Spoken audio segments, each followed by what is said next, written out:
Hey there, you're listening to episode number 13 of the Elevate podcast with me, Kyle Goldie. And on today's episode, we're going to chat about if you need multiple websites for multiple niches of photography. And I've been asked this question countless times over the decade of being a professional wedding photographer. So it's time to answer this question in depth and get to all of the answers with all of the variables that come with the territory.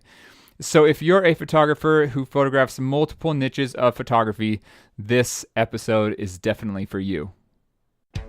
Hey everyone, welcome to the Elevate podcast with me, your host, Kyle Goldie. I'm a husband, traveler, photographer, and successful small business owner. And each week I'll be sharing authentic, actionable advice or incredible, inspirational interviews to help improve the way you run your life. So join us, take notes, and most importantly, take action. Let's get straight into it. A lot of photographers are either multi-passionate right from the get-go, or they become multi-passionate as their careers and interests develop. And before we get too deep here, if you are on one of those multi-passionate people career paths, please listen to the previous episode of the Elevate podcast, episode number 12. It was all about how to live a multi-passionate life. So make sure to give that a listen in addition to this episode. But now that you're here, let's dive straight into it because websites can get super confusing, especially when you love shooting so many things and you want all those clients to love you right back.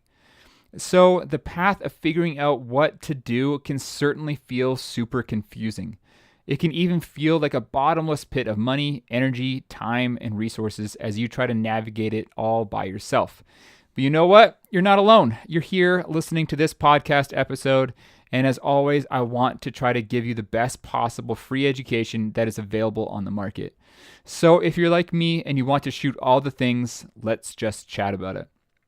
Because if you are a photographer who photographs multiple different niches like newborns, pets, families, weddings, landscapes, corporate headshots, actor headshots, birth stories, seniors, products, lifestyle, travel, architecture, or any other niche, this episode is for you and you're going to want to stick with it. Me personally, I photograph multiple things. I photograph travel and landscapes, weddings and engagement sessions, and as well as commercial and editorial work. So what I do is I break these niches down into categories. And with those niches, they are pretty easily put into categories that just simply fit. Landscapes go with travel, weddings go with engagement sessions, commercial work goes with editorial work. So let's chat why. With travel and landscapes, they go hand in hand. They require me to go to amazingly gorgeous locations all over the world. The landscape side of things are part of my galleries and stores, and the travel side is things more of my behind the scenes and stock work. But they're the yin and the yang with each other. Different sides of the same story, different parts of the same family. And with weddings and engagement sessions, it's sort of the same thing. They're different sides of the same story, different parts of the same family. And with this, you can start adding to it. You can follow that client journey. Just think about the natural progression of that couple. The couple gets engaged first, and that is where they enter your client funnel and the client experience. That is where you become friends most often too, in my experience. And after their engagement session, you photograph their wedding and hopefully they order some artwork or an heirloom photo album to go along with it. Soon thereafter, they might get pregnant and they might need some maternity photos. And then possibly they want their birth story photographed, then their newborn session after giving birth, and then within a week or two, their milestones are then going to be coming up pretty quick. Ultimately, most families will then have a second child and then want to repeat all of these steps. Maternity session, childbirth, newborns, milestones, and now those family portrait sessions as they age all together. One client can produce many jobs if you follow their client journey and offer all of those stages as they grow as a family. Otherwise, as a wedding photographer, you are always battling for that new client because you are not making yourself available for the future steps in their relationship as a married couple and growing family. So everything in this category, in my opinion, can technically be put onto one website. That said, I also firmly believe that a lot of these different areas of photography can require different marketing strategies. And when different marketing strategies are required, that is normally when I start suggesting a different website under a different brand name. The brand name can be related, but it's still marketed separately. For example, Luma Weddings versus Luma Portraits. Now, if your main brand is yourname.com, you can certainly give it a go by having these different niches under your one name, but the more that you add to your brand name, the more diluted everything becomes. And on that note, I want to make sure that one thing is perfectly clear. You do not need to photograph tons of different niches in order to make a healthy income. You only need to photograph one thing very well and market it very well.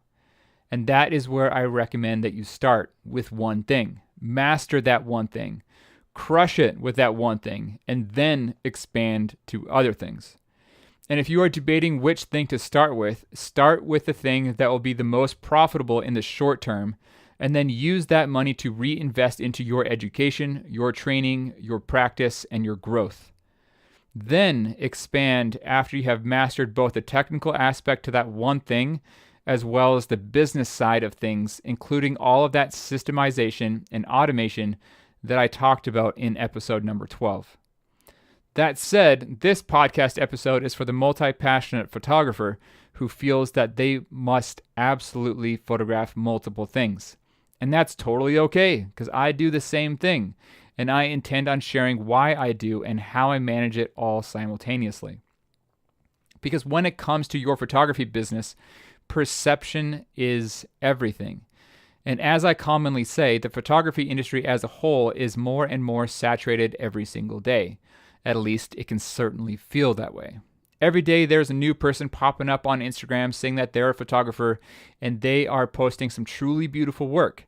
And so if you are trying to land a particular kind of client, you are going to know that there's lots of other photographers also gunning for that same job. The main question that you need to ask yourself in this very real situation is why they should hire you instead of them. You might think of yourself as a total badass photographer who is the coolest thing since sliced bread, but I have never known a single photographer who has been hired for their ego. Clients hire photographers based on the result they provide and the experience that they will receive throughout the time working together. That's it. So you need to impress them from the very first second that they hear of your name and see that very first page on your website, the very first image in your portfolio. It's got to be from the very first time that they see your business card or the very first time that they see you on social media. First impressions are everything. You have a split second to impress them. And in that split second, you've either captured their attention or you've lost it, all within that split second. One thing that everyone will perceive, either consciously or subconsciously, is whether or not you are an expert in your field. Without diving in any deeper, their brain is going to make that automatic decision for themselves if you are that expert or if you are an amateur. Someone who can give them the results they're wanting or someone who can't. And remember, you only have a split second to impress them and close that sale. So if you're a wedding photographer, what's the first image that is going to appear on your website? Is it going to be a wedding photograph or a newborn, a senior session or a birth story? Is it going to be a boudoir shot or is it going to be a family session? Really quick, just saying this out loud, you see how confusing it can be if you're photographing multiple niches of photography and offering them all up under one brand. It gets even more confusing if you're wanting to book more weddings, but your website also includes landscapes, travel work, corporate headshots, senior sessions, newborns, and maybe you're even tossing a few boudoir sessions. And on top of the website, it says that they're specializing in A, B, C, D, E, and F. If it says that, the person who is saying that is not specializing really in anything. Yes, you can definitely be good at all the different niches of photography in A, B, C, D, E, and F, but you cannot and you are not perceived as a specialist in all of those different categories if they are all found on one single website under one single brand. So if you do want to photograph A, B, C, D, E, and F, Put them into natural categories that feel good together. A with B, C with D, and E with F. For example, travel with landscapes, weddings with engagements, and newborns in family sessions. And then your third category would then be commercial work with editorial work.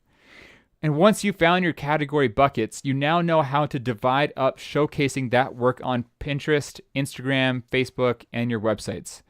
Each category that you find for your brand and the niches of photography that you want to shoot, each one has a different brand. That's it. Each one has a different brand. Now, for those of you who are multi-passionate and you have multiple categories in each bucket, let's chat about how you know which images to choose that are seen first. Remember, first impressions are everything. And the way that I can make this is to ask yourself one question. What do you want to book more of? That is the question to answer both your image curation and your selection. Always show more of what you want more of. So if that's more weddings, have a gorgeous wedding photograph front and center everywhere your ideal client is looking. If that's pets, make sure that it's a prize-winning dog and it's looking amazing right there on the banner of your homepage. If it's newborns, make sure that that newborn baby is looking as cute as everywhere that your ideal client is looking. Show more of what you want more of. Put those images front and center, right down to the style of image, the budget of the client, and the aesthetic of everything that is going on, right down to the outfits that your clients are wearing. If your marketing is done right, you will book more of what you want to show more of. That's it. The more that you show of what you want to book, the more you will book that thing.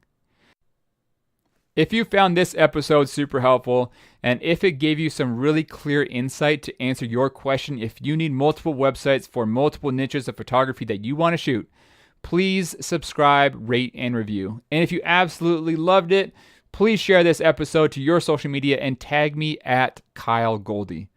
The more that I can get the word out about this podcast, the more time that I can dedicate to recording more episodes. Thank you so much for listening. I truly, truly appreciate it, and I look forward to seeing you on the next one. This episode of the Elevate Podcast with me, Kyle Goldie, has ended, but be sure to subscribe for more actionable tips, tricks, and strategies to help you crush your goals and elevate your life. Don't forget to rate and review so that I can continue to help bring you the absolute best content and help you set yourself up to win. I'm going to see you on the next episode of the Elevate Podcast.